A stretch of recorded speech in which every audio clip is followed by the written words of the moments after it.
Well done, Eddie. That match ball will be going home with him, obviously stepping in and stepping up as well to score his first Premier League hat-trick, and it finished 5-0 to Arsenal. The second in the table as it stands right now. You definitely won't be seeing Sheffield United anywhere in that top half as it stands. Were you impressed today with what you saw from Arsenal, Frank? Not at first, but again, it's like for Chelsea, it takes two to tango, and Sheffield, of course, didn't play. They were sitting at the back, and it was hard for Arsenal to find the right spaces and everything, but it was all about, I would say, time, and they did what they had to do. They were more superior. I'm very big fan of Eddie Nketiah. I mean, the guy doesn't make too much noises, but he's a real talent and feels the game. His control, his finishing on the first goal. The third goal is absolutely fantastic. And they did what they had to do. They were very much superior. They were professional. Don't forget that Sheffield gave a hard time to Manchester City when they played against them. And Arsenal were very professional again. They did what they had to do. They did what we were expecting them to do. Well, 10 out of 10, nothing much to say. Nketiah seems to divide so much opinion, Stevie. What do you think of him?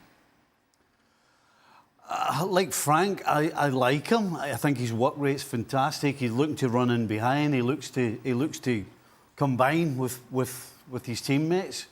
I'm just not convinced that he's a goal scorer. That's the only thing. He did score 3 great. I mean, the goal he scored today, the first goal was actually a fantastic goal. The first touch was just top-notch, and the finish was top-notch. And the third one, again, top-notch.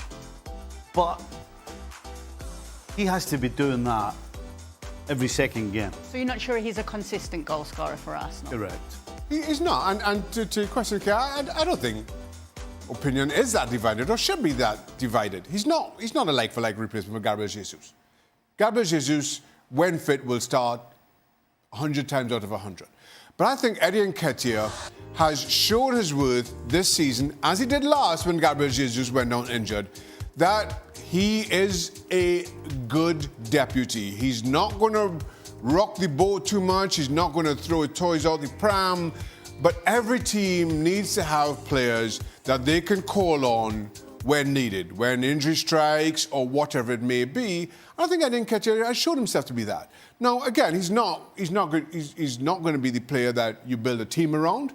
He's not going to be a like-for-like replacement for Gabriel Jesus. But you know that if Gabriel Jesus needs a rest, if you need somebody to come and lead the line against teams lower down in the league or play in the cup competitions, Eddie Nketiah will give you a shift, and give you a shift without any complaint. And those players are, I think, under-recognised and at times invaluable. But we've just seen Gabriel Jesus' injury list there. Is Eddie Nketiah enough to be relied upon when Gabby Jesus is out consistently, Frank? Or do they need to go shopping themselves for a striker this January? It's a tough question. I would say after the game today, no, they don't need anybody. But it's true, it's Sheffield United, so you have to think about it. Oh, I don't think Gabriel Jesus is a fantastic striker as well. He doesn't score many goals.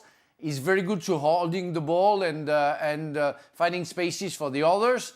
But yeah, he's never convinced me as a top striker as well, and it's why maybe he didn't stay at City and maybe didn't play a lot and was mainly replaced by others at City. So I like the fact that players are very committed to what they do and accept the decisions of Arteta. When Nketiah scored the third goal, we saw Gabriel Jesus giving him a standing ovation, so it says a lot about the spirit that they all have for their teammates, even if there is a big competition. But I would say, it's always tricky to add somebody where at some point, you might create discomfort, I would say, in the dressing room because you want to have a better player. You don't know how he's going to put himself into the dressing room and how Nketiah or Gabriel Jesus will accept the fact that there is another competition. So it's a real balance that you have to find. Names that keep coming up though, Stevie, are Ivan Toney, Victor Osimhen. Is Mikel Arteta looking at that and thinking maybe I do need to go and get one of those players? You've only got to look at Manchester City. What do? They go and get the best striker on the planet because they've got the money and they can attract players. And Arsenal, if they want to win the Premier League consistently, if they want to win the Champions League and then be consistent in that as well, then you have to always look to better your team.